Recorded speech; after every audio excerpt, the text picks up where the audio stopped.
तुम जिस रूप में मुझे देखते हो, जिस रूप में मुझे सोचते हो, मैं उस रूप में तुम्हारे पास होता हूँ। मैं वही रूप तुम्हारे सामने लेकर आता हूँ। अगर तुम पिता कहो तो मैं पिता के रूप में तुम्हारे सामने हूँ। तुम माता कहो तो मैं माता के रूप में तुम्हारे सामने हूँ। तुम भाई, बंधु, सखा कुछ भी कहो, मैं उस हर रूप में तुम्हारे सामने होता हूँ। तुम्हारे भाव मन के जैसे होते हैं, वैसा ही मेरा मन तुम्हारे सामने आकर प्रकट होता है। मुझे तुमसे रिश्ता चाहिए। तुम किस रिश्ते में मुझे मानते हो, तुम किस रिश्ते में मुझे अपनापन देखते हो और मुझ में अपने आप को देखते हो। एक बात याद रखना कि मैं तुमसे अलग नहीं हूँ। मैं तुम्हारा ही प्रतिबिंब हो सकता हूँ, क्योंकि तुम जिस रूप में मुझे देखोगे मैं उस रूप में तुम्हारे सामने प्रकट होऊंगा। मैं कभी कभी तुम्हारे सामने खुद तुम्हारे तरह प्रकट होता हूँ और तुम मुझे देखते भी हो। मैं तुमसे एक बात और कहता हूँ, मुझे तुम्हें ढूंढने के लिए कहीं और जाने की ज़रूरत नहीं पड़ेगी। जब जब तुम मुझे महसूस करोगे, जब जब तुम मुझे याद करोगे, मैं किसी न किसी रूप में तुम्हारे सामने आ जाऊंगा। याद रखना, तुम मुझे कहीं भी नहीं ढूंढने जाओगे और ना ही तुम्हें इतनी मेहनत करनी पड़ेगी।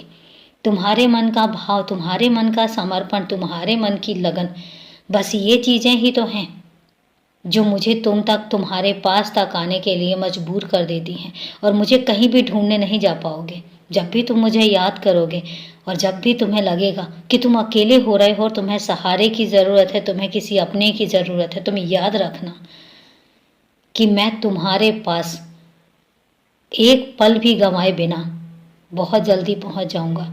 और तुमने ये महसूस भी किया है, तुम्हें याद होगा अभी जो नया साल गया है उसमें तुम्हें 1 तारीख को, तुमने याद है, मेरे मंदिर तक नहीं पहुंच पा रहे थे और तुम्हें लग रहा था कि मंदिर दूर है, तुम नहीं जा पाओगे, कुछ मौसम ऐसा है।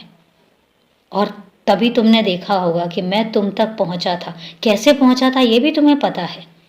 फिर तुम कैसे सोच सकते हो कि मैं तुम्हारे बारे में नहीं सोचता हूँ, मैं तुम तक नहीं पहुँचता हूँ। मैं तुम तक तब तक पहुँचता हूँ जब तक तुम मुझे बुलाते रहोगे। तुम्हारे मन के भाव ही ये निर्धारित करते हैं कि मुझे तुम्हारे पास होना चाहिए या नहीं होना चाहिए। तो इसलिए तुम अगर ये सोचते हो कि मैं तुमसे नाराज़ हो जाता हूँ तो बिल्कुल नहीं होता हूँ।